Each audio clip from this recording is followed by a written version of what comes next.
All right, let's unpack this. We've got this stack of recent reports, and one thing really jumps out. Imagine a single precision strike carried out way behind the front lines, and it manages to take out not just one, but two really critical systems. We're talking a missile loader for long-range stuff and a surveillance radar, basically blinding a part of their air defense, crippling their ability to launch certain weapons from there. That's the kind of intelligence picture we're piecing together today. We're looking at operations from these surgical strikes right through to, well, massive attrition battles. Our goal here is to cut through the noise, and show you the real tactical significance of what's been happening. If you want that knowledge quickly and thoroughly, you're in the right place. You are tuned into Robert and Sarah's Warfront analysis. Make sure to subscribe for our daily updates on the tactical situation.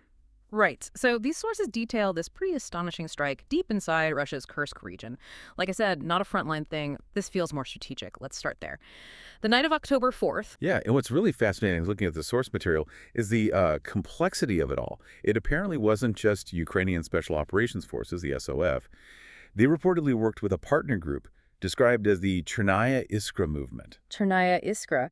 The reports mention them as some kind of anti-Kremlin rebel or partisan group operating inside Russia. That's how the sources frame it, yeah. Yeah. An internal network. Hmm.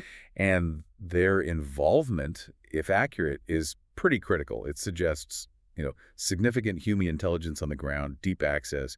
You'd need that to coordinate something like this, so far from the main fighting.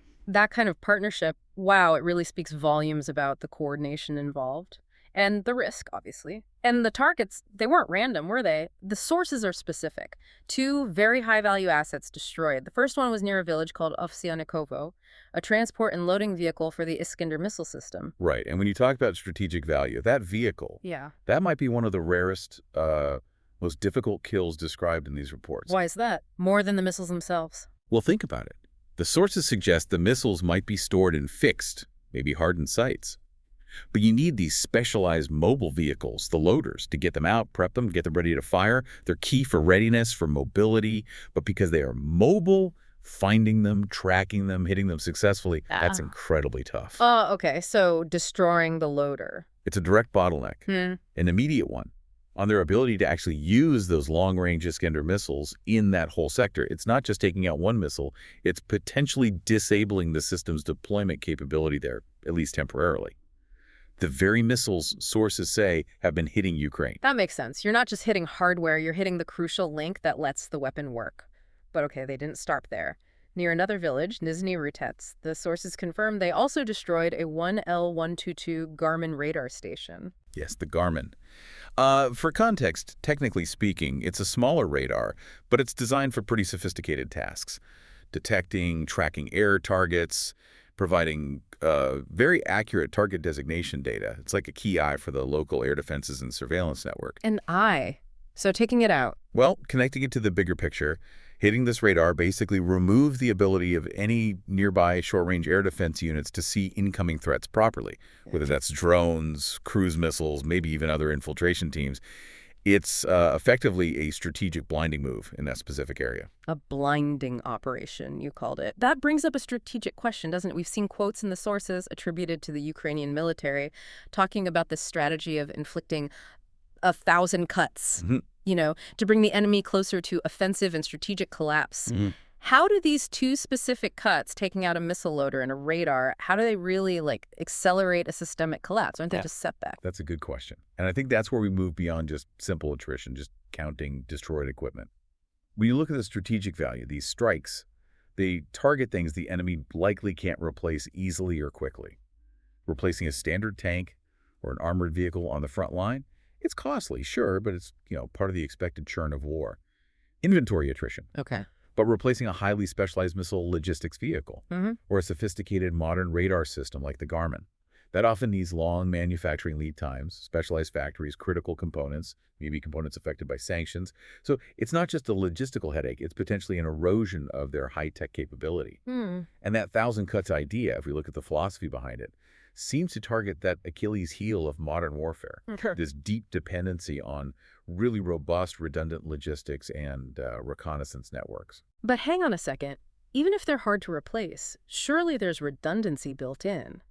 Any modern military plans for that? Couldn't they just shift resources, like bring in a loader from another area or deploy some other mobile radar to cover the gap left by the Garmin? Is the immediate impact really that devastating?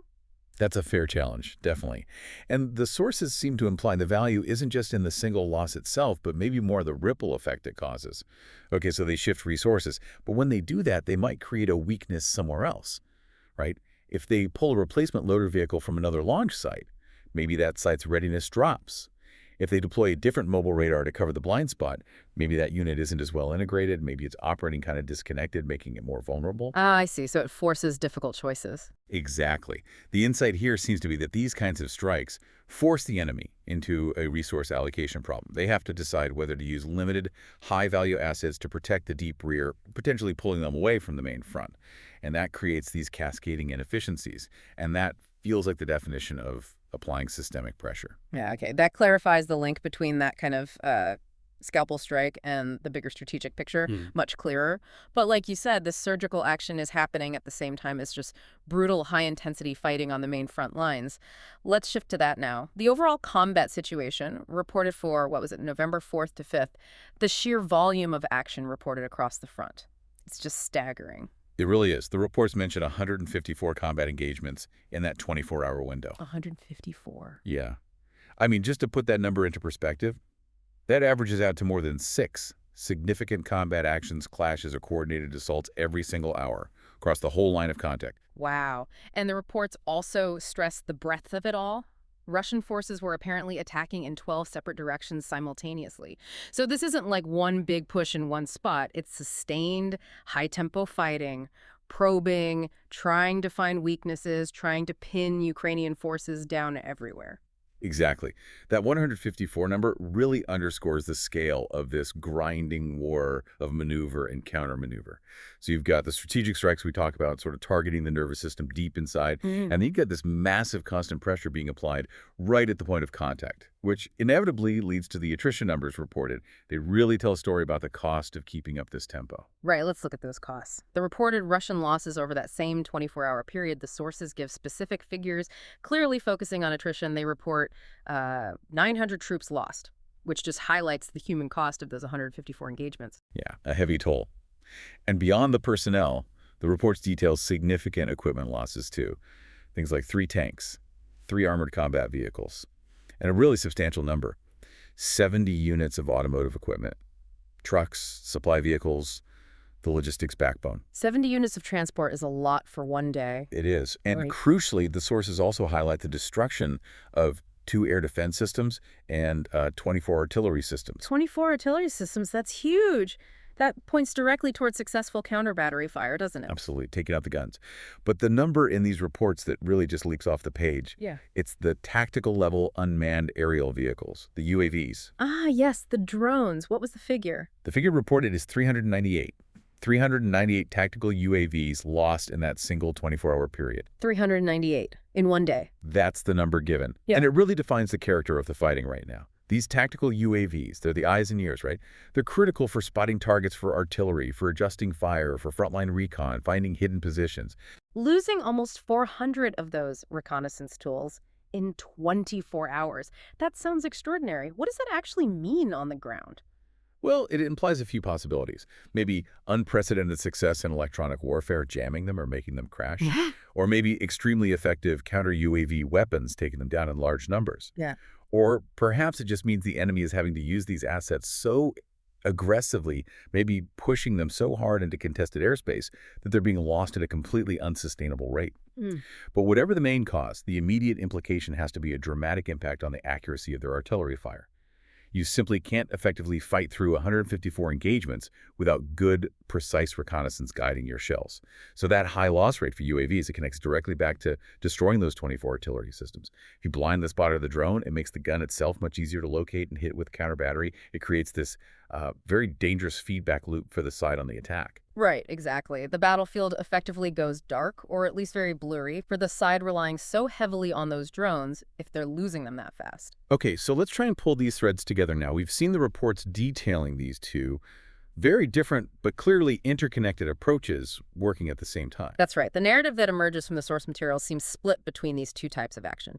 You've got the strategic scalpel strikes aimed at disabling high-value, hard-to-replace capabilities deep behind the lines, like the Iskander loader, like the Garmin radar. And then, happening concurrently, you have the hammer of just relentless blunt force attrition on the main front lines, evidenced by those 154 engagements, the scale of the equipment losses, the personnel toll, and especially that staggering number of UAVs, 398. So the key lesson, maybe, from looking at this source material is that modern conflicts like this aren't necessarily won just by the hammer or just by the scalpel.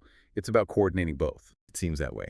The deep strikes create these systemic weaknesses, these dependencies, these resource drains we talked about. Yeah.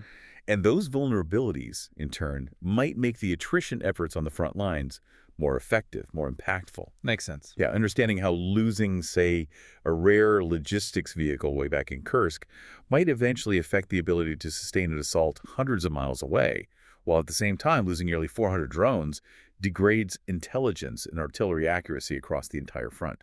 That seems key to grasping the full dynamics here. Neither type of operation tells the whole story on its own, but together they paint this picture of multi-layered strategic pressure being applied. Which forces us to think about the value of the targets themselves. Okay, so here's a final thought, something for you to consider as you process all this information, linking the strategic and the tactical aspects. Given everything we've discussed about the reliance on reconnaissance and logistics detailed in these reports, which of those two assets destroyed back in the Kursk region, the Iskander logistics vehicle or the 1L-122 Garmin radar, which one do you think represents the greater long-term strategic loss for the enemy's operations, and why? Is it about losing the capability to launch? Or losing the visibility to defend? That's something to mull over.